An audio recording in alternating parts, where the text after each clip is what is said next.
हमारे खून का रंग लाल क्यों है? हमारा दिल कैसे धड़कता है? क्या हमारा ब्रेन इसे कंट्रोल करता है? इसी तरीके के जो सवाल हैं उनके जवाब हमें इस चैप्टर में मिलेंगे, जिसका नाम है body fluids and circulation. Body fluid की अगर हम बात करते हैं तो दो मेन बॉडी फ्लूइड हैं ह्यूमन के केस में, एक ब्लड और दूसरा लिम्फ, जो कि सर्कुलेट करते हैं बॉडी के अंदर। और हम लोगों में डबल सर्कुलेशन पाया जाता है, और इन सभी के बारे में, ब्लड के बारे में, लिम्फ के बारे में, सर्कुलेटरी सिस्टम के बारे में, डिसऑर्डर के बारे में, कि हार्ट अटैक क्या है, हार्ट फेलियर क्या है, इन सब के बारे में हम इस चैप्टर में डिस्कस करेंगे। तो सबसे पहले हम लोग ये जान लेते हैं कि हमारी जो सेल्स हैं, जितनी भी लिविंग सेल हैं, उनको काम करने के लिए लगातार न्यूट्रिएंट, ऑक्सीजन चाहिए। साथ ही साथ जो वेस्ट या हार्मफुल सब्सटेंस प्रोड्यूस्ड हो रहे हैं, उन्हें कंटिन्यूअसली रिमूव भी करना है, ताकि हमारे टिश्यू सही तरीके से काम करते रहें। और इसलिए ये जरूरी है कि एक ऐसी मैकेनिज्म हमारे पास हो जिससे इन सब्सटेंस को हमारी सेल तक पहुंचाया जाए। कौन से सब्सटेंस? Nutrient and oxygen. और साथ ही साथ जो सब्सटेंस वेस्ट है उनको सेल से बाहर निकाला जाए। Different group of animal have evolved different methods for this transport. Simple organisms like sponges and coelenterate circulate water from their surrounding through their body cavities. अब स्पॉन्जेज में इस कैविटी को स्पॉन्जोसील कहते हैं, सिलेंट्रेट में सिलेंट्रॉन या गैस्ट्रोवेस्कुलर कैविटी के नाम से हम लोग जानते हैं। और उनमें एक्सटर्नल वाटर फ्लो करते हैं इन कैविटी के through to facilitate the cell to exchange these substances. More complex organism use special fluid within their bodies to transport such material. यानी हम लोग अपनी बात करें तो हमारी बॉडी में बाहर से कोई फ्लूइड आके सर्कुलेट नहीं कर रहा है। हमारी बॉडी में जो इंटरनल फ्लूइड है, लिम्फ, ब्लड, वो सर्कुलेट कर रहे हैं और ये ट्रांसपोर्ट कर रहे हैं। Blood is the most commonly used body fluid by most of the higher organisms, including humans. For this purpose, कौन सा purpose? Exchange of uh, exchange of gases and nutrients. Another body fluid, lymph, also help in the transport of special substances. तो blood और lymph के बारे में सबसे पहले हम लोग यहां बात करेंगे। तो in this chapter you will learn about the composition and properties of blood and lymph. Lymph is also called tissue fluid and the mechanism of circulation of blood is also explained herein. तो पहले बात करते हैं, पहला body fluid है blood. Blood is a specialise connective tissue, पहले भी हम बात कर चुके हैं। स्पेशलाइज कनेक्टिव टिश्यू तीन है, ब्लड, बोन, कार्टिलेज। और ब्लड के दो पार्ट होते हैं, एक होता है फ्लूइड मैट्रिक्स जिसे प्लाज्मा कहते हैं, और दूसरा होता है फॉर्म्ड एलिमेंट। प्लाज्मा 55% होता है और फॉर्म्ड एलिमेंट 45% होते हैं। तो प्लाज्मा स्ट्रॉ कलर, हल्का पीले कलर का, भूसे के कलर का होता है। विस्कस, थोड़ा सा चिपचिपा गाढ़ा होता है ये, और इसमें करीब 55% ये ब्लड का होता है, प्लाज्मा। अब कह रहे हैं 90 से 92% प्लाज्मा का जो पार्ट है वो वाटर है, यानी प्लाज्मा में 90 से 92% पार्ट पानी है। प्रोटीन की बात करें तो प्रोटीन 6 से 8% है। बहुत सारी प्रोटीन, लेकिन मेजर प्लाज्मा प्रोटीन तीन है, fibrinogen, globulin and albumin. These are major protein. तीनों के काम भी याद करने हैं। फाइब्रिनोजन जो होती है ये क्लॉटिंग या कोएगुलेशन में रोल प्ले करती हैं। जो ग्लोबुलिन होती है ये इन्वॉल्व होती है डिफेंस मैकेनिज्म में, डिशुम डिशुम मतलब बॉडी को बीमारियों से बचाने में। एंड एल्ब्यूमिन ऑस्मोटिक बैलेंस में रोल प्ले करती हैं। प्लाज्मा के अंदर और भी चीजें पाई जाती हैं, जैसे small amount of minerals like sodium, calcium, magnesium, bicarbonate chloride. इसके अलावा glucose, amino acid, lipid, these are the nutrients are also present in plasma as they are always in transit in the body. In transit मतलब ये लगातार blood में बहते रहते हैं और सेल तक पहुंचते रहते हैं, खर्च होते रहते हैं और फिर ये ब्लड में आते रहते हैं। फैक्टर्स फॉर कोएगुलेशन और clotting of blood are also present in plasma in inactive form, यानी क्लॉटिंग फैक्टर प्लाज्मा में इनएक्टिव फॉर्म में पाए जाते हैं। एंड प्लाज्मा में से अगर क्लॉटिंग फैक्टर को हटा दिया जाए तो इसे सीरम कहते हैं। तो serum is equal to plasma minus clotting factors, पूछा गया नीट में। अब आते हैं फॉर्म्ड एलिमेंट। फॉर्म्ड एलिमेंट 45% होते हैं प्लाज्मा का, ठीक, 45% ऑफ द सॉरी ब्लड का, ये ब्लड का 45% होते हैं, प्लाज्मा 55% ब्लड का होता है। फॉर्म्ड एलिमेंट तीन तरह के, एरिथ्रोसाइट आरबीसीज, ल्यूकोसाइट डब्ल्यूबीसीज एंड प्लेटलेट थ्रोम्बोसाइट्स। और इन तीनों को मिला के हम लोग फॉर्म्ड एलिमेंट कहते हैं। अब एक एक करके हम लोग बात करेंगे। एरिथ्रोसाइट या रेड ब्लड सेल या इन्हें आरबीसी कहते हैं, are the most abundant of all the cell in the blood. ये ब्लड में सबसे अबंडेंट है, least abundant WBC, most abundant RBC. A healthy adult man has on an average 5 millions to 5.5 millions of RBCs per millimeter cube of blood, पूछा जा चुका है। RBCs are formed in the red bone marrow in the adults। वैसे जितनी भी blood cell हैं, जितने भी फॉर्म्ड एलिमेंट, सब बोन मैरो में बनते हैं, पर red blood cell red bone marrow में बनती है। RBCs are devoid of nucleus, devoid मतलब एब्सेंस, आरबीसी में न्यूक्लियस नहीं होता है in most of the mammals including human being, and biconcave in shape. भैया जो फ्रॉग है ना, एम्फीबियन है, उसके आरबीसी में न्यूक्लियस होता है, हमारे में नहीं होता है। They have a red coloured, RBC के अंदर रेड कलर का आयरन कंटेनिंग कॉम्प्लेक्स प्रोटीन होता है जिसे हीमोग्लोबिन कहते हैं। ये अभी हमने पिछले चैप्टर में बात की थी, जो हमारा चैप्टर था breathing and exchange of gases, वहां भी हमने बात की थी हीमोग्लोबिन के बारे में, कि हीमोग्लोबिन का एक मॉलिक्यूल ऑक्सीजन के 4 मॉलिक्यूल को मैक्सिमम कैरी कर सकता है। Hence the colour and name of these cell, यानी आरबीसी का नाम और कलर हीमोग्लोबिन की वजह से है। एक हेल्दी इंडिविजुअल में 12 से 16 ग्राम हीमोग्लोबिन होता है 100 ml ब्लड में, 100 ml ब्लड में 12 से 16 ग्राम। और ब्रीदिंग रेट कितना है, 12 से 16 पर मिनट। दिस मॉलिक्यूल मतलब haemoglobin molecule play a significant role in the transport of respiratory gases, कौन सी, ऑक्सीजन एंड CO2। ऑक्सीजन का 97% ट्रांसपोर्ट आरबीसी करती हैं, और CO2 का 20 से 25% ट्रांसपोर्ट आरबीसी के द्वारा होता है। RBCs have an average life span of 120 days, 4 महीने की लाइफ स्पैन है इसकी। After which they are destroyed in the spleen, spleen में इनको मार दिया जाता है। स्प्लीन को कहते हैं graveyard of RBC, RBC का कब्रिस्तान है ये। और स्प्लीन के बारे में और भी आप जानते होंगे, सेकेंडरी लिम्फॉइड ऑर्गन है, ह्यूमन हेल्थ एंड डिजीज में दिया गया आपको। और इसके बारे में कहा गया कि लार्ज रिजर्वायर है इरिथ्रोसाइट का। तो आरबीसी इरिथ्रोसाइट का रिजर्वायर भी है और ग्रेवयार्ड भी है, मतलब जो स्प्लीन है ये आरबीसी का ग्रेवयार्ड भी है और उसका रिजर्वायर भी होता है। ल्यूकोसाइट, ल्यूकोसाइट को हम लोग डब्ल्यूबीसी भी कहते हैं, व्हाइट ब्लड सेल।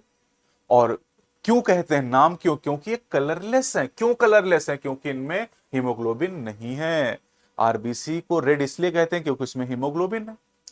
ये न्यूक्लिएटेड होती हैं, और ये सबसे लीस्ट अबंडेंट सेल होती हैं, है ना, लेसर इन नंबर, और इनका नंबर है 6 से 8000 पर millimetre cube of blood. NEET 2026 में पूछा गया था, 8000 मिलीमीटर क्यूब दिया गया था डेटा।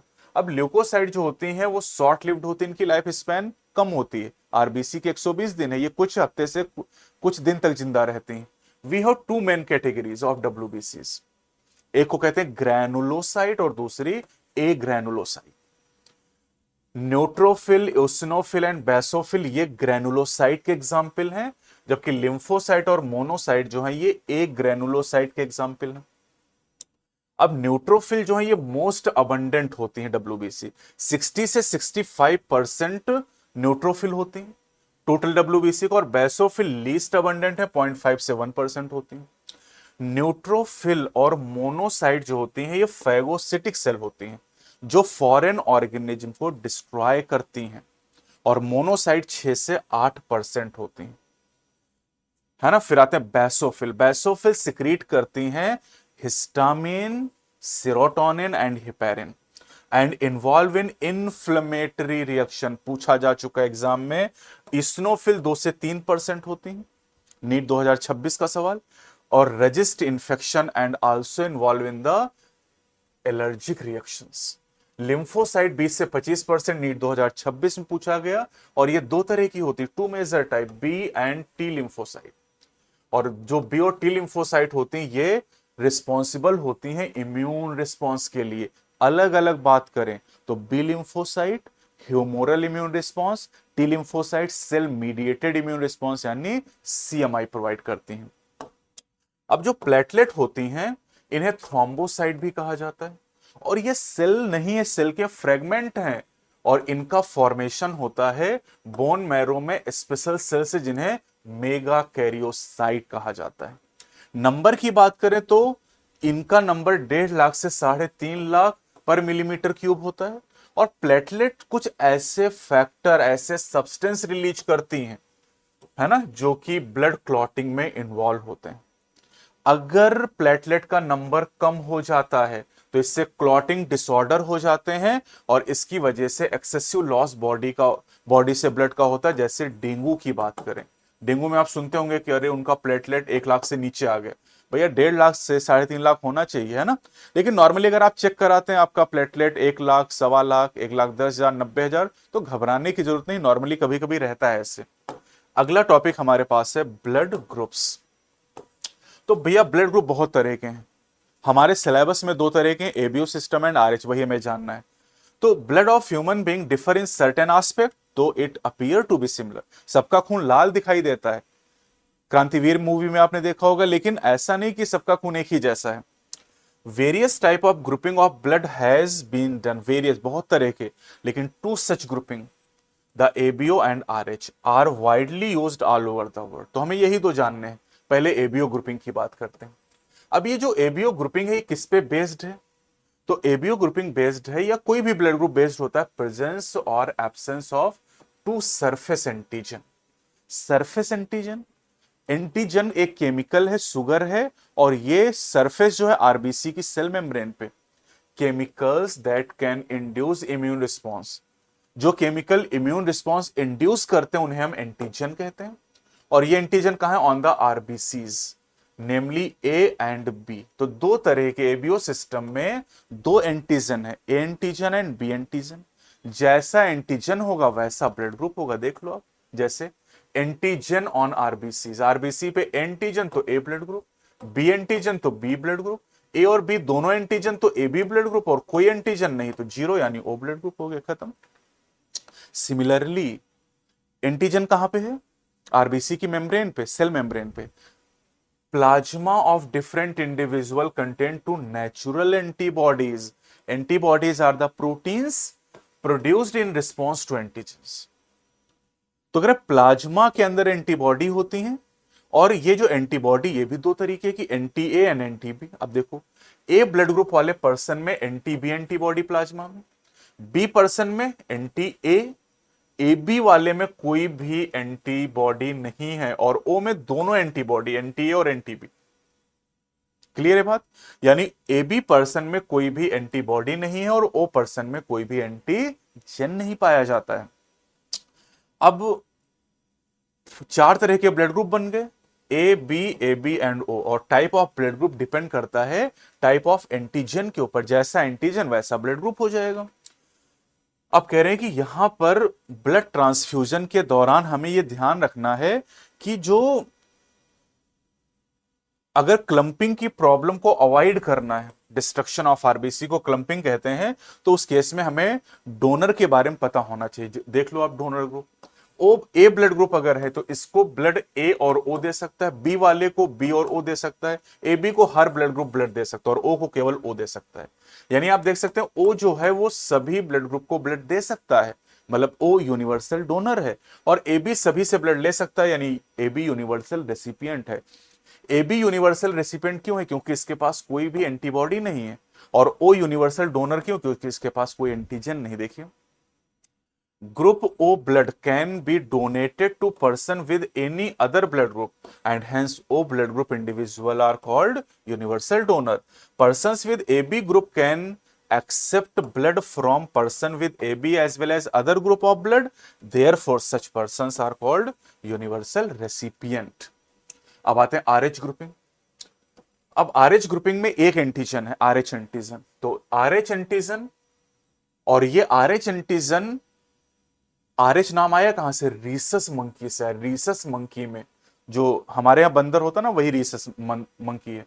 तो रीसस मंकी से आरएच ले लिया गया। और ये जो आरएच एंटीजन है केवल रीसस मंकी में नहीं, 80% इंसानों में भी पाया जाता है। Observe on the surface of RBC of majority, यानी 80% of humans, such individual are called Rh positive. और जिनमें ये एंटीजन एब्सेंट है, आरएच एंटीजन, उन्हें आरएच नेगेटिव कहते हैं। यानी एबीओ सिस्टम में 4 तरह के ब्लड ग्रुप हैं, 2 तरह के एंटीजन है A and B. Rh grouping में 2 तरह के ब्लड ग्रुप है, एक ही तरह का एंटीजन है आरएच एंटीजन। आरएच एंटीजन है तो आरएच पॉजिटिव, नहीं है तो आरएच निगेटिव। अब कह रहे हैं कि अगर आरएच निगेटिव पर्सन जो है, an Rh negative person if expose to Rh positive blood, Rh negative अगर आरएच पॉजिटिव ब्लड के संपर्क में आ गया, will form a specific antibodies against the RH antigen. Therefore, RH group should also be matched before transfusion. तो खून चढ़ाने से पहले एबीओ और आरएच दोनों ग्रुप मैच करने होते हैं। और अगर मान लो नहीं करने का टाइम है आपके पास, कोई सीरियस एक्सीडेंट हुआ है, तो ओ निगेटिव आप चढ़ा दीजिए, सबसे सेफ ब्लड माना जाता है, क्योंकि इसमें कोई भी एंटीजन मौजूद नहीं है। अब यहां पर एक स्पेशल केस दिया गया है आरएच इनकॉम्पेटिबिलिटी का, मिसमैचिंग का। और ये मिसमैचिंग तब होती है जब RH negative blood pregnant mother का हो और फीटस का आरएच पॉजिटिव। खूब नीट में सवाल पूछा गया। यानी आरएच इनकॉम्पेटिबिलिटी तब होगी जब मां का ब्लड आरएच निगेटिव और उसके जो बच्चे का ब्लड आरएच पॉजिटिव हो। ठीक, अब क्या होगा? कह रहे कि Rh antigen of the foetus do not get expose to the Rh negative blood of the mother in the first pregnancy, क्योंकि दोनों का जो ब्लड है वो प्लेसेंटा के द्वारा सेपरेटेड रहेगा। लेकिन जब डिलीवरी होगी तो डिलीवरी के समय, पहले बच्चे के जन्म के समय, थोड़ा सा ब्लड मिक्स हो जाएगा एक दूसरे का। मां के ब्लड में थोड़ा सा आरएच पॉजिटिव ब्लड आ जाएगा फीटस का। और आप जानते हैं कि निगेटिव में अगर पॉजिटिव का ब्लड चला गया तो एंटीबॉडीज बन जाएंगी। ऐसे केसेस में मदर के ब्लड में एंटीबॉडीज बननी शुरू हो जाएंगी आरएच एंटीजन के खिलाफ। अब इससे समस्या क्या होगी? इससे समस्या ये होगी कि अगली प्रेगनेंसीज में, सब्सिक्वेंट प्रेगनेंसीज में, जो आरएच एंटीबॉडीज मां के अंदर हैं, मां आरएच निगेटिव, वहां से आरएच एंटीबॉडीज लीक करके प्लेसेंटा को क्रॉस करके बच्चे के ब्लड में पहुंच जाएंगी। बच्चा आरएच पॉजिटिव है और फीटल आरबीसी को डिस्ट्रॉय करना शुरू करेंगे। ये जो कंडीशन है ये फेटल है फीटस के लिए, और ये फेटल मतलब जानलेवा है, और साथ ही साथ बच्चे में सीवियर एनीमिया और जॉइंटिस कर सकता है। इस कंडीशन को एरिथ्रोब्लास्टोसिस फिटेलिस कहा जाता है। ये आरएच इनकॉम्पेटिबिलिटी का केस है। अब इस कंडीशन को अवॉइड किया जा सकता कैसे? हम मां को एक इंजेक्शन देंगे, किसका? एंटी आरएच एंटीबॉडीज का मां को देंगे। कब? Immediately after the delivery of the first child. तो ये आरएच इनकॉम्पेटिबिलिटी बहुत पूछा जा रहा है। अगला टॉपिक है coagulation of blood. Blood clotting की बात कर रहे हैं। तो ब्लड क्लॉटिंग में यहां पर आपको क्या ध्यान रखना है कि अगर ब्लड क्लॉटिंग की हम लोग बात करते हैं तो इसमें आपको यहां से शुरू करना है। ठीक है, ब्लड क्लॉटिंग की शुरुआत कैसे होती है? एन इंजरी और a trauma stimulate the platelet in the blood to release certain factor which activate the mechanism of clotting. और कह रहे certain factor released by the tissues at the site of injury also can initiate coagulation. अब coagulation कैसे initiate होता है? तो इसके लिए यहां पर एक कैस्केड प्रोसेस चलता है। क्या चलता है? Cascade process. कैस्केड में 13 स्टेप होते हैं जो आपके सिलेबस में नहीं है। और ये जो कैस्केड प्रोसेस होता है इसमें देखो लिखा है series of linked enzymic reaction. 13 reaction का एक सीक्वेंस होता है। और ये जो कैस्केड प्रोसेस होता है, इस कैस्केड प्रोसेस से फॉर्मेशन होता है थ्रोम्बोकाइनेज का, जो कि एक एंजाइम का कॉम्प्लेक्स है। थ्रोम्बोकाइनेज खुद एक एंजाइम नहीं, कई सारे एंजाइम का समूह है। तो कैस्केड से थ्रोम्बोकाइनेज बनता है। ठीक है, और थ्रोम्बोकाइनेज जो होता है, इस थ्रोम्बोकाइनेज से क्या होता है? ये थ्रोम्बोकाइनेज प्रोथ्रोम्बिन को थ्रोम्बिन में बदलता है। प्लाज्मा में प्रोथ्रोम्बिन होता है इनएक्टिव फॉर्म। ठीक है, और ये प्रोथ्रोम्बिन को थ्रोम्बिन में कौन चेंज करता है? थ्रोम्बोकाइनेज। अब जो थ्रोम्बिन होता है ये फिर एंजाइम की तरह काम करेगा और ये जो इनएक्टिव फाइब्रिनोजन प्लाज्मा में है उससे फाइब्रिन में कन्वर्ट कर देगा। कौन ये करेगा? थ्रोम्बिन। तो थ्रोम्बोकाइनेज कैस्केड से बनेगा, ये प्रोथ्रोम्बिन को थ्रोम्बिन में बदलेगा, थ्रोम्बिन फाइब्रिनोजन को फाइब्रिन में बदलेगा, और जो फाइब्रिन है इनमें dead and damaged formed element trap हो जाएंगे और इसकी वजह से क्लॉट या कोएगुलम बन जाएगा। और ये क्लॉट या कोएगुलम जब बन जाएगा ये रेडिश ब्राउन कलर का स्कम होता है और इसकी वजह से ये पन्नी की तरह हो जाएगा, झिल्ली की तरह, और इसकी वजह से खून बहना बंद हो जाएगा। तो एनसीईआरटी में थोड़ा सा उल्टा लिख के दिया हुआ है, हम लोगों ने सीधा सीधा पढ़ लिया इसको, ठीक है। अब एक चीज और ध्यान रखिएगा, यहां पर आपसे कहा गया कि भैया जो कैल्शियम आयन है ये भी क्लॉटिंग में रोल प्ले करते हैं। कैल्शियम आयन मसल कॉन्ट्रैक्शन में रोल प्ले करता है। कैल्शियम आयन की आप बात कर रहे हैं तो कैल्शियम आयन यहां पर क्लॉटिंग में इंपॉर्टेंट रोल प्ले कर रहा है। अगला टॉपिक है लिम्फ, जिसे टिश्यू फ्लूइड भी कहा जाता है। जब ब्लड पास होता है कैपिलरीज से, कैपिलरी बहुत छोटी छोटी पत्ती पत्ती ब्लड वेसल होती हैं, टिश्यूज में जब कैपिलरीज के थ्रू ब्लड पास होता है तो करें some water along with many small water soluble substances move out into the spaces between the cell. Cell के बीच के स्पेस को क्या कहते हैं? इंटरसेलुलर या interstitial space of tissues, leaving the larger protein and most of the formed element in the blood vessel। तो करें ज्यादातर प्रोटीन लार्जर और ज्यादातर फॉर्म्ड एलिमेंट ब्लड वेसल में रह जाते, कुछ वाटर और उसमें वाटर सॉल्युबल सब्सटेंसेस सेल में चले जाते हैं प्रेशर की वजह से। अब ये जो फ्लूइड सेल के बीच में पहुंचता है, this fluid released out is called the interstitial fluid और टिश्यू फ्लूइड। और ये देखिए line, this tissue fluid has the same mineral distribution as that in plasma। यानी ब्लड प्लाज्मा में जितना मिनरल था वो सारा मिनरल आपको टिश्यू फ्लूइड में मिलेगा। अब इसका काम क्या है टिश्यू फ्लूइड का? टिश्यू फ्लूइड क्या करता है यहां पर? तो exchange of nutrient gases between the blood and cells always occur through this tissue fluid. Blood सीधे सेल तक न्यूट्रिएंट नहीं पहुंचा सकता है, तो ये जो लिम्फ है टिश्यू फ्लूइड ये मिडिल मैन का काम करता है। An elaborate network of vessel called the lymphatic system collect this tissue fluid and drain it back to the major veins. The fluid present in the lymphatic system is called lymph.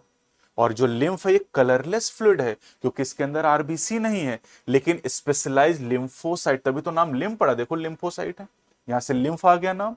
Which are responsible for the immune response, lymphocyte है, अभी आपने काम देखा इनका immune response है। Lymph is also an important carrier for nutrient hormone etcetera. और ये देखिए ये इंपॉर्टेंट पॉइंट है यहां पर, fats are absorb through lymph in the lacteal present in intestinal villi। अब आते हैं सर्कुलेटरी पाथवे। तो सर्कुलेटरी पाथवे को पढ़ने से पहले सर्कुलेटरी पैटर्न की बात करते हैं। सर्कुलेटरी पैटर्न दो तरीके का होता है, open and close. Animal kingdom में भी हम पढ़ते हैं। ओपन सर्कुलेटरी सिस्टम जो होता है बेटा ये आपको मिलता है कहां पर? आर्थ्रोपोडा में, मोलस्का में और हेमिकॉर्डेटा में भी आपको मिलेगा। हेमिकॉर्डेटा जहां पर blood pump by the heart passes through large vessel into open spaces या body cavity जिन्हें साइनस कहा जाता है। अब एनिलिड की बात करें, एनिलिड और कॉर्डेट की बात करें तो इनमें क्लोज टाइप का सर्कुलेटरी सिस्टम होता है जहां पर ब्लड को जब हार्ट पंप करता तो हमेशा ब्लड सर्कुलेट करता है closed network of blood vessel, artery, when, arteriole, venule, capillaries. और कह रहे हैं ये जो पैटर्न है क्लोज वाला, दिस पैटर्न इज मोर एडवेंटिजियस, ये ज्यादा फायदेमंद है क्योंकि यहां पर जो फ्लूइड है उसका फ्लो हम ज्यादा प्रिसाइसली रेगुलेट कर सकते हैं, सही ढंग से नियंत्रित कर सकते हैं। अब सभी वर्टिब्रेट में, fishes, amphibian, reptile, bird, mammal, सारे वर्टिब्रेट में एक मस्कुलर चैम्बर्ड हार्ट होता है।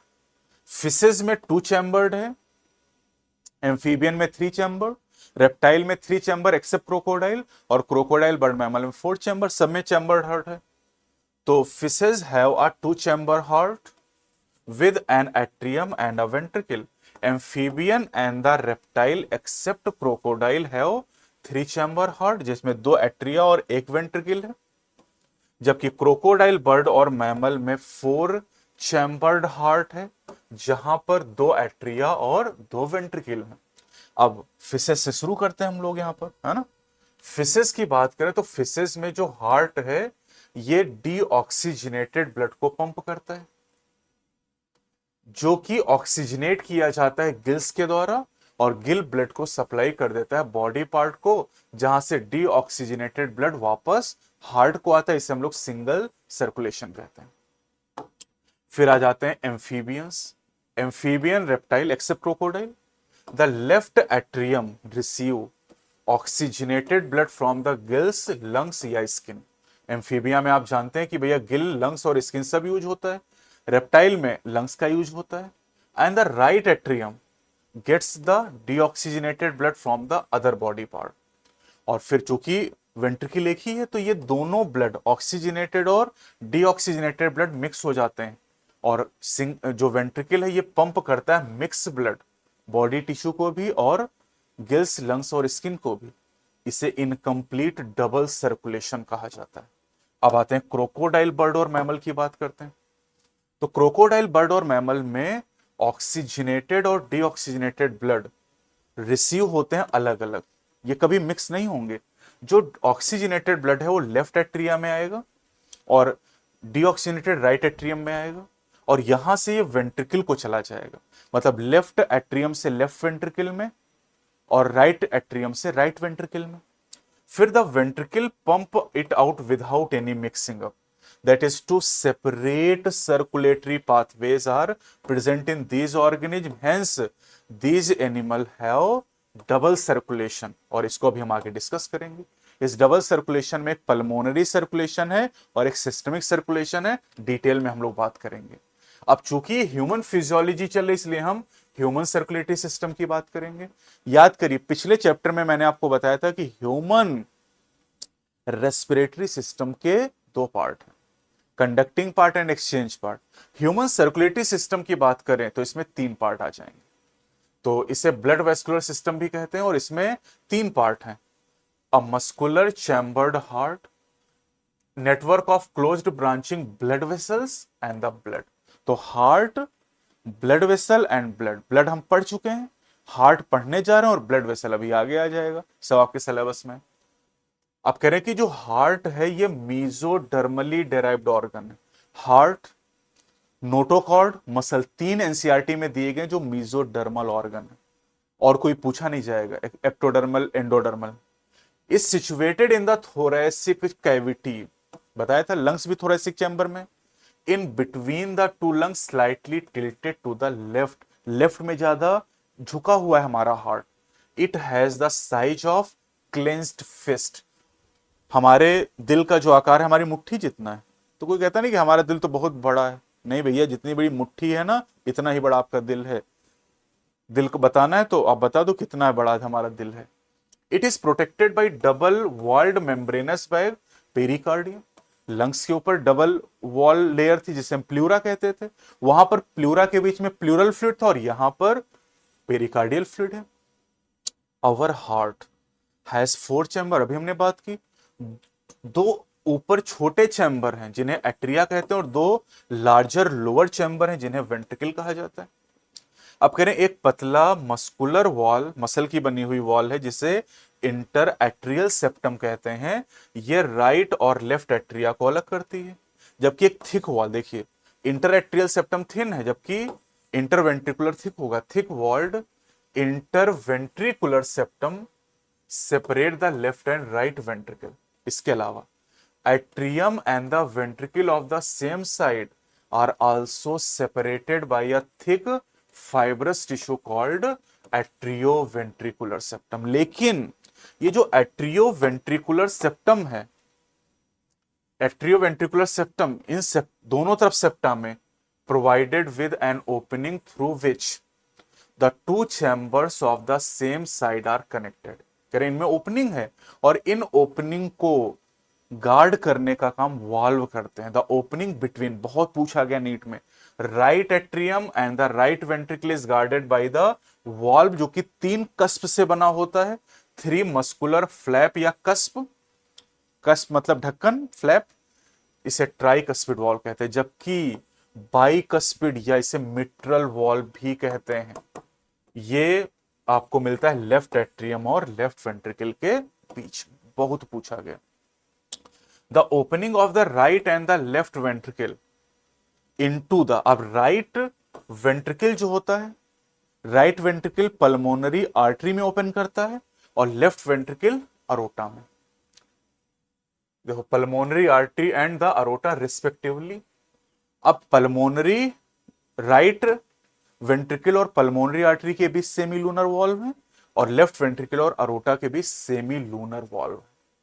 और ये जो वॉल्व होते हैं ये ब्लड के फ्लो को केवल एक डायरेक्शन में होने देते हैं, यानी एट्रिया से वेंट्रिकल की तरफ और वेंट्रिकल से पल्मोनरी आर्टरी या अरोटा की तरफ। ये वॉल्व बैकफ्लो को रोकते हैं, मतलब उल्टी डायरेक्शन में ब्लड नहीं जा पाएगा।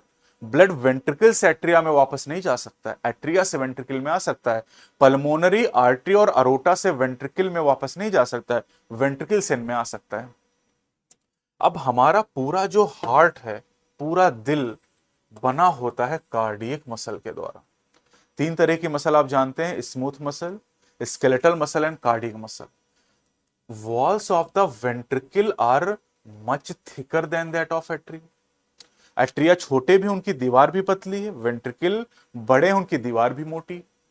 अब कह रहे हैं कि specialised cardiac musculature, cardiac muscle का एक हिस्सा जिसे नोडल टिश्यू कहते हैं, ये भी हमारे हार्ट में डिस्ट्रीब्यूटेड है।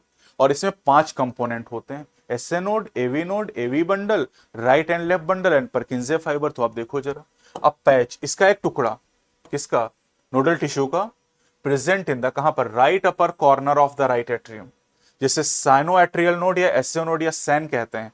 इसका दूसरा, नोडल टिश्यू का दूसरा कंपोनेंट जो कि दिखाई देता है lower left corner of the right atrium, close to the atrioventricular septum, जिसे कहते हैं एट्रियोवेंट्रिकुलर नोड, एवी नोड या एवीएन।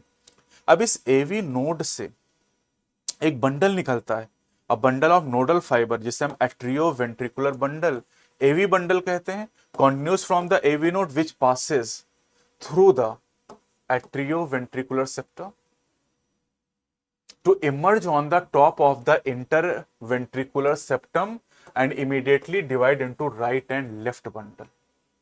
और राइट और लेफ्ट बंडल जो होते हैं, इनकी फिर से ब्रांचेस होती हैं। Branch give rise to minute fibre through the ventricular musculature of the respective side and call the Purkinje fibre. तो 5 कंपोनेंट हो गए नोडल टिश्यू को।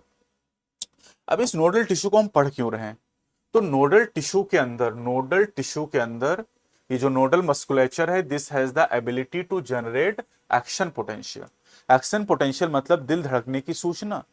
हमारा दिल 1 मिनट में 72 बार अगर धड़क रहा है तो उसकी सूचना कौन दे रहा है, nodal tissue, without any external stimuli. यानी इसको किसी बाहरी स्टिमुलस की, किसी ब्रेन के संदेश की जरूरत नहीं है। That is, it is auto excitable. However, the number of action potentials that could be generated in a minute vary at different part of the nodal system।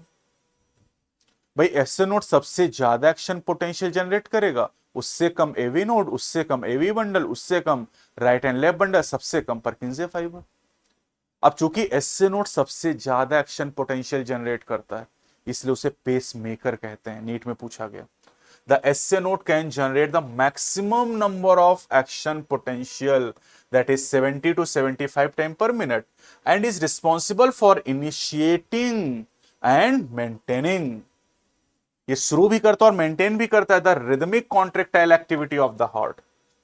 Heart की जो रिदम उसको मेंटेन करता है, इनिशिएट भी करता है, therefore it is called pacemaker. कई बार नीट में आया है।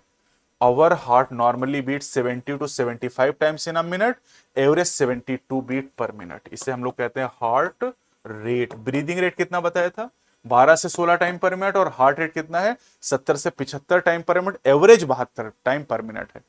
और हर एक टाइम को हम बीट कहते हैं। अब आते हैं कार्डियक साइकिल, ये भी बहुत पूछा जाता है। कार्डियक साइकिल में हार्ट साउंड का सवाल आता है। हार्ट साउंड के अलावा यहां पर आपसे वॉल्व के बारे में पूछा जाता है ना, स्ट्रोक वॉल्यूम, कार्डियक आउटपुट, कई सारे सवाल यहां पर बनते हैं। तो चलिए देखते हैं जरा, कार्डियक साइकिल को हम पढ़ना कब से शुरू करेंगे? जब हमारा हार्ट रिलैक्स स्टेट में होगा, यानी चारों चैम्बर जो है वो रिलैक्स है। पूरा हार्ट हमारा रिलैक्स, अभी कॉन्ट्रैक्ट नहीं कर रहा है, relax. That is they are in a joint diastole, ये पहली स्टेज है, joint diastole. All the four chamber are in a relax state. Diastole मतलब रिलैक्स और सिस्टोल मतलब कॉन्ट्रैक्ट। अब इस स्टेज में, ज्वाइंट डायस्टोल में, ट्राइकस्पिड और बाइकस्पिड वॉल्व ओपन है। तो ओपन है इसलिए ब्लड जो है from the pulmonary veins, pulmonary veins से जो ब्लड आ रहा है ऑक्सीजनेटेड, वो आ रहा है लेफ्ट एट्रियम में, और लेफ्ट एट्रियम से होता हुआ वो लेफ्ट वेंट्रिकल में चला जा रहा है। क्योंकि भैया बाइकस्पिड वॉल्व ओपन है, तो पल्मोनरी वेन्स से जो ब्लड है वो लेफ्ट एट्रियम से होता हुआ लेफ्ट वेंट्रिकल में चला जा रहा है, और वेना केवा से जो डीऑक्सीजनेटेड ब्लड है वो राइट एट्रियम से होता है राइट वेंट्रिकल में चला जा रहा है। हाँ ये देखो आगे लगा, through the left and right atrium. ठीक है, अब कह रहे हैं इस कंडीशन में, ज्वाइंट डायस्टोल की कंडीशन में, सेमी लूनर वॉल जो है वो क्लोज है, इसलिए ब्लड आगे पल्मोनरी आर्टरी या अरोटा में नहीं जा सकता है। ठीक है, अब क्या होगा? ये तो पहली स्टेज हो गई। 4 स्टेजेस हैं कार्डियक साइकिल में, पहली होगी। दूसरे पे चलते हैं। दूसरे में क्या कह रहे हैं कि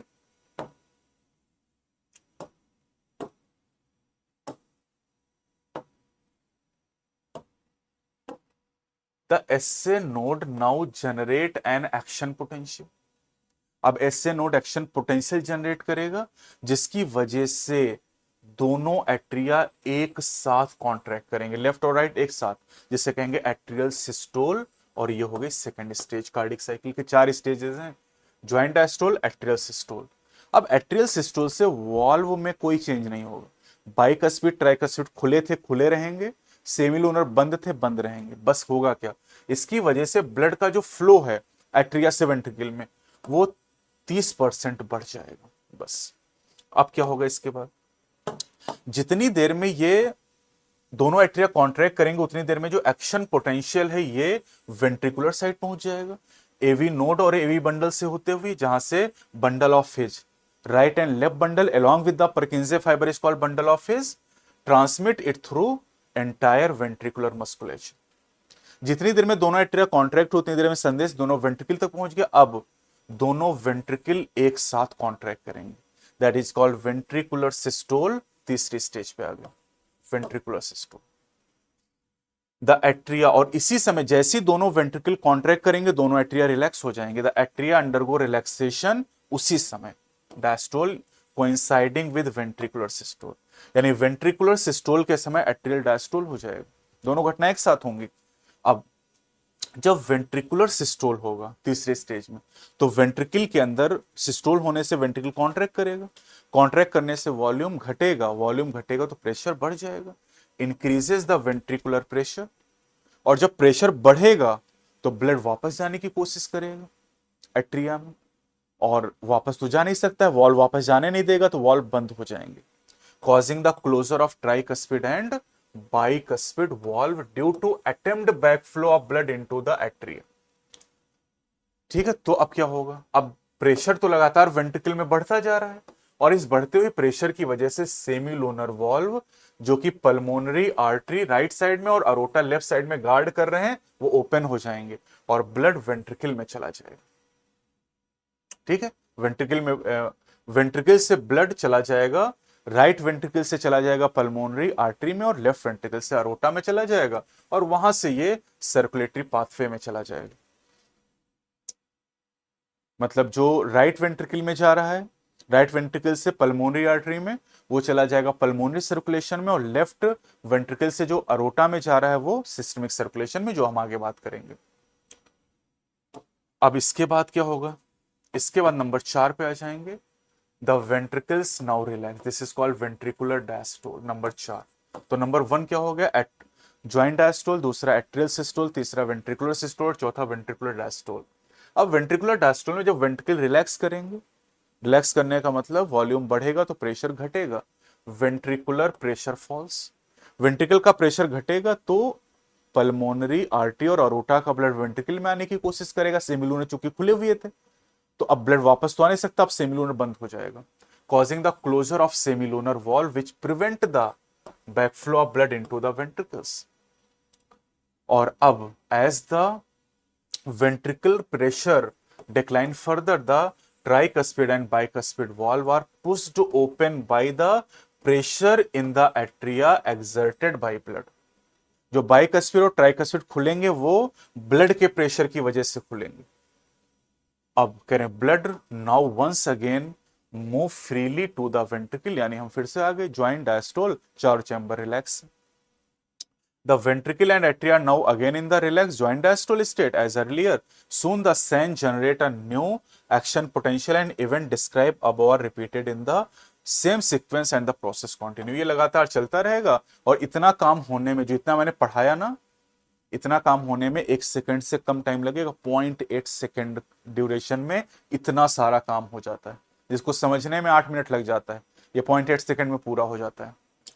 this sequential event in the heart which is cyclically repeated is called the cardiac cycle। क्योंकि ये बार बार रिपीट हो रही है इसलिए इसको साइकिल कह रहे हैं। And it consist of systole and diastole of both the atria and ventricle. अब करें कि हार्ट अगर बीट करता है 72 टाइम पर मिनट, तो इसका मतलब है कि 72 कार्डियक साइकिल चलेंगे। एक बीट मतलब एक साइकिल, तो 72 बीट मतलब 72 साइकिल। और इसका मतलब कि हम ये कैलकुलेट कर सकते हैं कि कार्डियक साइकिल की जो ड्यूरेशन है वो 0.8 सेकंड है, मतलब ये 60/72 आप कर लेंगे, आपको पता चल जाएगा। अब कह रहे हैं कि एक कार्डियक साइकिल के दौरान, ड्यूरिंग अ कार्डियक साइकिल, एक कार्डियक साइकिल के दौरान each ventricle pump out approximately 70 ml of blood which is called the stroke volume, या इसे बीट वॉल्यूम भी कहते हैं, क्योंकि एक कार्डियक साइकिल के दौरान, एक बीट के दौरान ये ब्लड एक वेंट्रिकल से निकल रहा है, मतलब दोनों वेंट्रिकल से 70-70 ml जा रहा है। जब एक बार हमारा वेंट्रिकल कॉन्ट्रैक्ट करेगा तो राइट वेंट्रिकल से 70 ml ब्लड जाएगा पल्मोनरी आर्टरी में और लेफ्ट वेंट्रिकल से 70 ml ब्लड जाएगा रोटा में, लेकिन दोनों को जोड़ना नहीं है, इसलिए यहां पर लिखा है ईच वेंट्रिकल, ये नहीं लिखा both ventricle. The stroke volume multiplied with the heart rate is the number of beats per minute, give rise to cardiac output. और कार्डियक आउटपुट की अगर हम बात करें तो cardiac output is the volume of blood pump out by each ventricle per minute. ये एक minute में जो हमारा हार्ट ब्लड पंप कर रहा है वो कार्डियक आउटपुट, एक बार में एक बीट में कर रहा है वो स्ट्रोक वॉल्यूम या बीट वॉल्यूम है। और ये आप निकालेंगे तो 5000 ml या 5 लीटर के आसपास आएगा, है ना, क्योंकि कार्डियक आउटपुट क्या होता है, cardiac output stroke volume multiplied with the heart rate. अगर स्ट्रोक वॉल्यूम 70 ml दिया गया और हार्ट रेट 72 मान लो, तो ये जब निकालोगे तो ये 5040 ml आ जाएगा, और लगभग यहां पर इसलिए दिया है एवरेज 5000 ml या 5 लीटर हेल्थी इंडिविजुअल में। अब हमारी बॉडी के अंदर स्ट्रोक वॉल्यूम और हार्ट बीट दोनों को ऑल्टर करने की क्षमता है, दोनों बदलते हैं, इसलिए कार्डियक आउटपुट भी वेरिएबल है। जैसे कार्डियक आउटपुट की बात करें एक एथलीट खिलाड़ी के लिए, धावक के लिए काफी ज्यादा होता है एक ऑर्डिनरी मैन की तुलना में। सोचो अगर आप दौड़ रहे हो, आपका हार्ट रेट बढ़ के 72 की जगह 100 हो जाए तो आपका कार्डियक आउटपुट 7 लीटर हो जाएगा। आपका स्ट्रोक वॉल्यूम 100 हो जाए, 100 ml, आपका हार्ट रेट 100 हो जाए तो 10 लीटर हो जाएगा। अब करें एक कार्डियक साइकिल के दौरान दो साउंड प्रोड्यूस होते हैं जिनको आसानी से हम सुन सकते हैं स्टेथोस्कोप आला के द्वारा। पहला हार्ट साउंड लब कहलाता है, जो कि तब सुनाई देता है जब क्लोजर होता है ट्राइकस्पिड और बाइकस्पिड वॉल्व का। और सेकेंड हार्ट साउंड जिसे हम लोग डब कहते हैं, ये तब सुनाई देता है जब क्लोजर होता है सेमी लूनर वॉल्व का। बहुत आसान सी बात है। देखो कोई भी साउंड ओपनिंग से सुनाई नहीं देता है, जब वॉल्व बंद होते हैं तब सुनाई देता है। तो देखो क्लोजर से सुनाई देता है। अब अगर कंफ्यूजन होता तो ऐसे याद कर लो कि second, S for second, S for semi lunar valve का क्लोजर, और डी मतलब दूसरा, तो सेकंड का मतलब भी दूसरा, डी मतलब दूसरा, यानी सेकंड हार्ट साउंड डब है और सेमिलोनर ओवल के क्लोजिंग से सुनाई देता, कभी कंफ्यूजन ही नहीं होगा। और इन साउंड का यूज क्लिनिकल डायग्नोसिस में करते, बीमारियों का पता लगाने में। Spirometer, pulmonary volume, pulmonary capacities, उनका यूज भी हम लोग क्लिनिकल डायग्नोसिस में कर रहे थे। अब अगला टॉपिक है इलेक्ट्रोकार्डियोग्राफ, ईसीजी, है ना। अब ये जो दिखाया गया ये ईसीजी तो लिखा हुआ है, लेकिन ये इलेक्ट्रोकार्डियोग्राफ है कि इलेक्ट्रोकार्डियोग्राम है? ये जो ग्राफ जैसा लग रहा है ये इलेक्ट्रोकार्डियोग्राम है, ये ध्यान रखना है। जो रिकॉर्डिंग है वो इलेक्ट्रोकार्डियोग्राम कहलाती, मशीन का नाम इलेक्ट्रोकार्डियोग्राफ होता है। तो चलिए जरा समझते हैं। कह रहे हैं कि यहां पर जो this type of machine, machine का नाम क्या है? इलेक्ट्रोकार्डियोग्राफ। ग्राफ का नाम ग्राम है और मशीन का नाम ग्राफ है। Is use to obtain an electrocardiogram, ECG. Recording का नाम ईसीजी। ईसीजी है क्या? This is a graphical representation of electrical activity of the heart during a cardiac cycle. एक कार्डिक साइकिल में 0.8 सेकेंड में ये हमें ईसीजी मिल रहा है, इलेक्ट्रोकार्डियोग्राम मिल रहा है। To obtain a standard ECG, ये हमारे सिलेबस में स्टैंडर्ड ईसीजी दिखाए गए। और स्टैंडर्ड ईसीजी को ऑब्टेन करने के लिए जो पर्सन होता है उसको हम, मतलब जो पेशेंट, उसको 3 लीड से कनेक्ट करते हैं। 1 टू द ईच रिस्ट, दोनों कलाइयों में एक, और एक लेफ्ट एंकल, बाएं पैर की एड़ी में लगा देंगे। और अगर डिटेल इवेल्युएशन पूछा गया हार्ट के फंक्शन का, तो उसके लिए हम लोग मल्टीपल लीड लगाएंगे। कहां पर? चेस्ट रीजन में। लेकिन हमारे सिलेबस में केवल स्टैंडर्ड ईसीजी है। अब स्टैंडर्ड ईसीजी में हम लोग एक हार्ट बीट के अंदर जो घटनाएं होती हैं उनको पी से टी लेटर तक रिप्रेजेंट करते हैं, P Q R S T. ठीक है। Each peak in the ECG is identified with a letter from P to T that correspond to a specific electrical activity of the heart। और हम इसको 3 component में divide करके पढ़ते हैं। कैसे पढ़ेंगे इसको? एक हो जाएगा यहां पर पी वेव, दूसरा क्यूआरएस कॉम्प्लेक्स और तीसरा टी वेव हो जाएगा। तो P wave represent the electrical excitation, या फिर डीपोलराइजेशन ऑफ द एट्रिया, या फिर कॉन्ट्रैक्शन ऑफ बोथ एट्रिया, मतलब पी वेव एट्रियल सिस्टोल को बताती है। खत्म। अब करें जो क्यूआरएस कॉम्प्लेक्स है, ये depolarisation of ventricle, depolarisation of ventricle मतलब वेंट्रिकुलर सिस्टोल को बताती है। Which initiate the ventricular contraction, the contraction start shortly after Q and marks the beginning of the systole. तो क्यू जो होता है वो बिगिनिंग ऑफ सिस्टोल को बताता है। The T wave represent the return of ventricle from the excited to normal, यानी this is repolarization of ventricle, यानी ventricular diastole, and the end of T wave mark the end of systole। ये सारे सवाल NEET में खूब पूछे गए हैं, लगातार पूछे जाते हैं, मैचिंग में आ चुके, वैसे पूछे जा चुके हैं। अब कह रहे हैं कि by counting the number of QRS complexes in a given time period, one can determine the heartbeat rate of an individual। कह रहे अगर क्यूआरएस कॉम्प्लेक्स का नंबर हम काउंट कर लें तो हमें हार्टबीट रेट पता चल जाएगा। कैसे? सोचो, हम जानते हैं कि एक बीट जो होता है, एक बीट में एक क्यूआरएस बन रहा है, एक बीट में एक क्यूआरएस बन रहा है। ठीक। आपको मान लो कहा गया कि भैया 15 सेकंड में हमें 20 क्यूआरएस कॉम्प्लेक्स मिले। 15 सेकंड में 20 क्यूआरएस, यानी 15 सेकंड में हार्ट 20 बार बीट कर रहा है, एक बीट एक क्यूआरएस। और हमें पता, अगर हार्ट रेट पूछा गया इस डेटा को देके, तो हार्ट रेट क्या होता है? Number of beats per minute. और हमें पता है कि भैया 15 सेकंड में 20 क्यूआरएस है। 15 सेकंड में 20 क्यूआरएस अगर हैं, 15 सेकंड में 20 क्यूआरएस यानी 20 बीट हो गई। तो एक सेकंड में कितना हो जाएगा? एक सेकंड में हो जाएगा 20/15। और हमें 60 सेकंड, एक मिनट में चाहिए, तो 60 सेकंड में कितना हो जाएगा? 20/15 गुणे 60, 15 चौको 60 और ये हो जाएगा 20 चौको 80। 80 बीट आ गई, यही हमारा। और 80 बीट कितने? 60 सेकंड में। और एक मिनट में बीट का नंबर ही हार्ट रेट कहलाता। हार्ट रेट पता चल गया। वही एनसीईआरटी ने कहा कि एक गिवन टाइम पीरियड में, जैसे मैंने आपको एक गिवन टाइम पीरियड दिया 15 सेकंड, उसमें क्यूआरएस कॉम्प्लेक्स गिन के हम लोग हार्ट रेट पता लगा सकते हैं। और ये मैंने आपको तरीका बता दिया। अब करिए जो ईसीजी होती हैं ये अलग अलग इंडिविजुअल का रफली सेम शेप बनता है ईसीजी का। लेकिन अगर कोई बदलाव हो रहा है इस शेप में तो ये एक पॉसिबल एबनॉर्मेलिटी या डिजीज को बताएगा, और इसलिए ईसीजी का भी क्लिनिकल सिग्निफिकेंस, इसका यूज भी बीमारियों का पता लगाने के लिए करते हैं। अगला है डबल सर्कुलेशन। डबल सर्कुलेशन में ब्लड वेसल के बारे में बताया गया, और हमारा सर्कुलेशन क्लोज टाइप का है, तो blood flows strictly by a fixed route through blood vessel. Blood vessel वैसे हैं तो बहुत सारी, लेकिन हमें दो जाननी है, आर्टरीज एंड वेन्स के बारे में जानना है। अब अगर हम आर्टरी और वेन की बात करें तो इनमें तीन वॉल लेयर होती हैं। सबसे जो बाहर लेयर होती है उसे कहते हैं ट्यूनिका एक्सटर्ना, ठीक है, ट्यूनिका एक्सटर्ना। जो मिडिल लेयर होती है उसे हम कहते हैं ट्यूनिका मीडिया, और सबसे इनर को ट्यूनिका इंटीमा। हमेशा आउटर से इनर याद करिएगा, ठीक है। अब यहां पर जो ट्यूनिका एक्सटर्ना है ये कोलेजन फाइबर और फाइब्रस कनेक्टिव टिश्यू की बनी हुई लेयर है।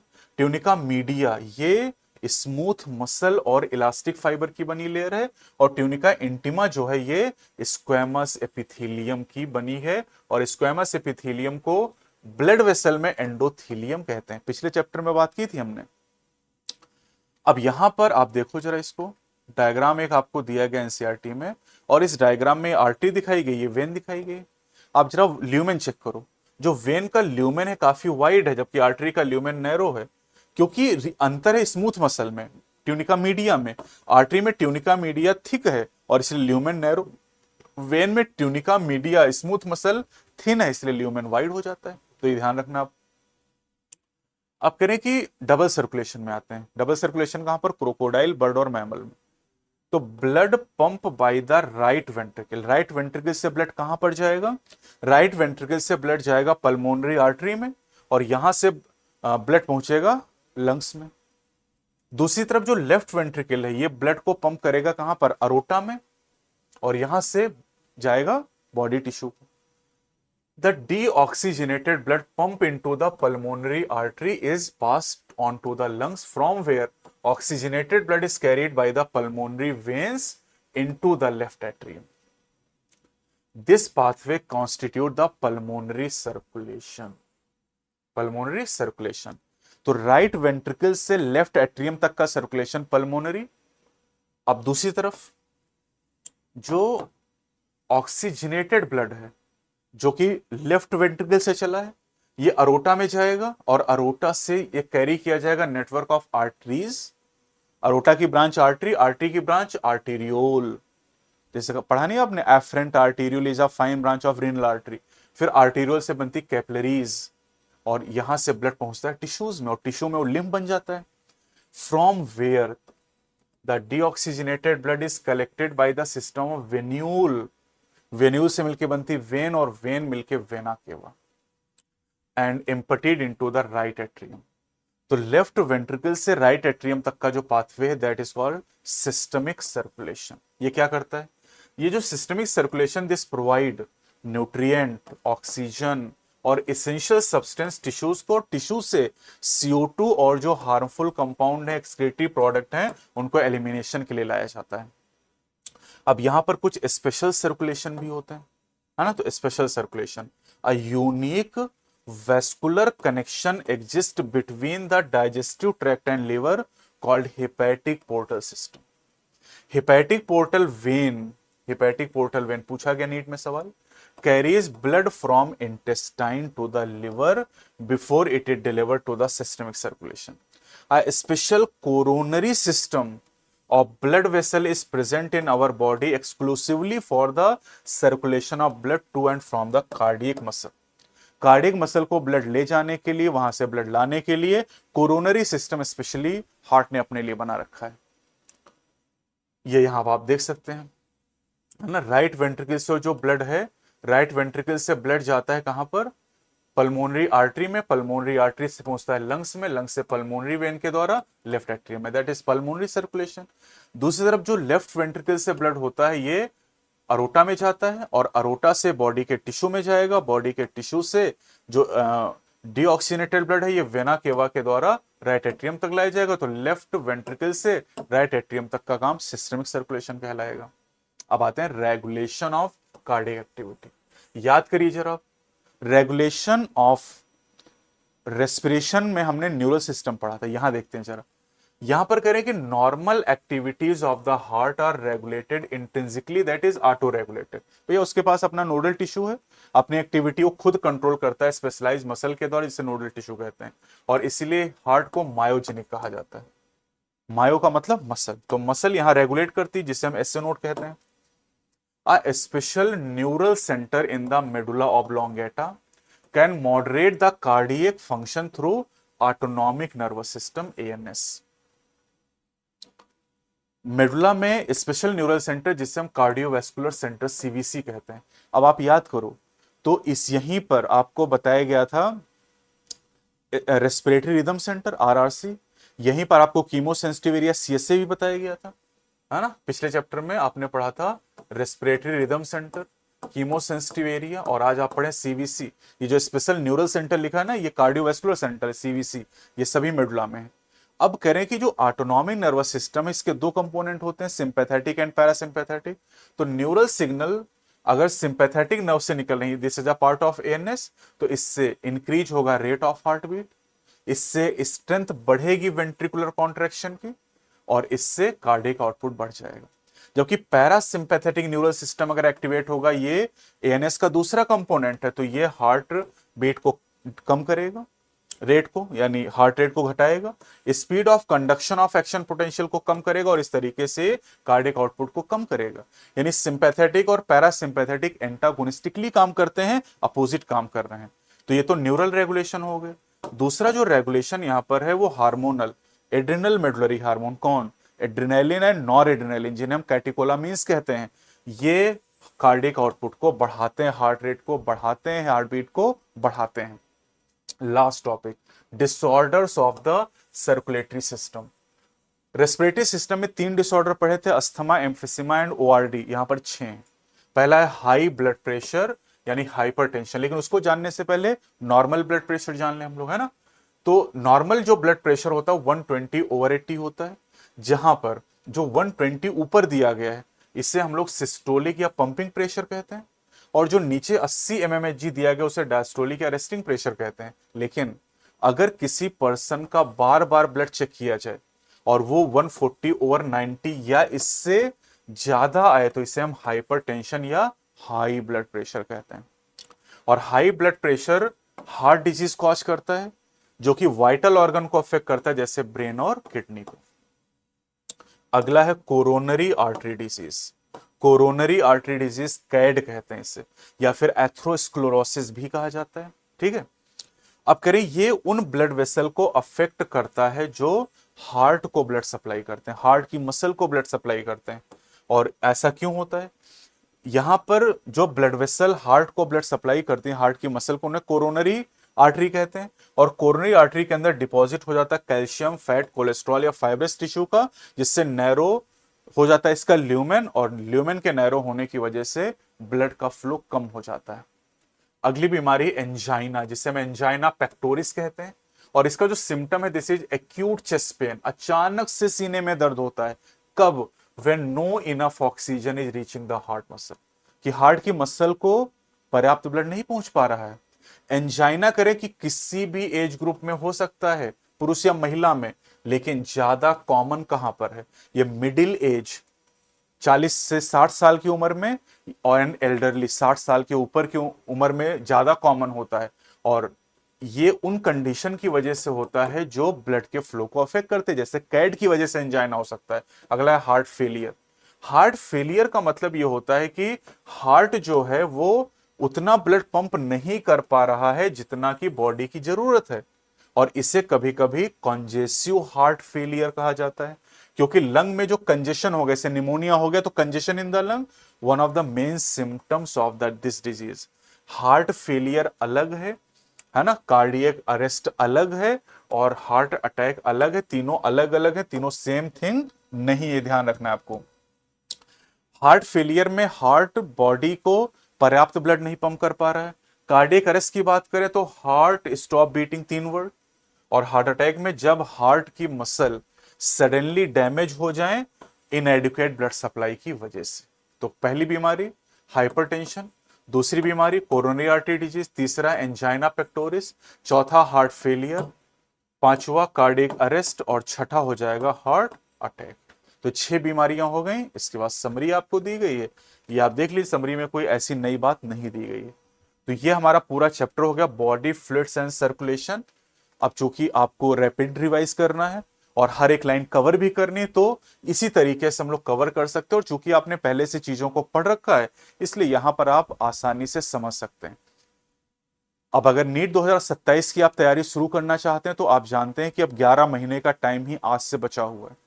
1 महीने ऑलरेडी निकल चुका है। आज 2 जून है और 2 मई 2027 को नीट का पेपर होगा। 13 महीने आज से 333 दिन बचे हुए हैं। 1 महीने ऑलरेडी निकल चुका है।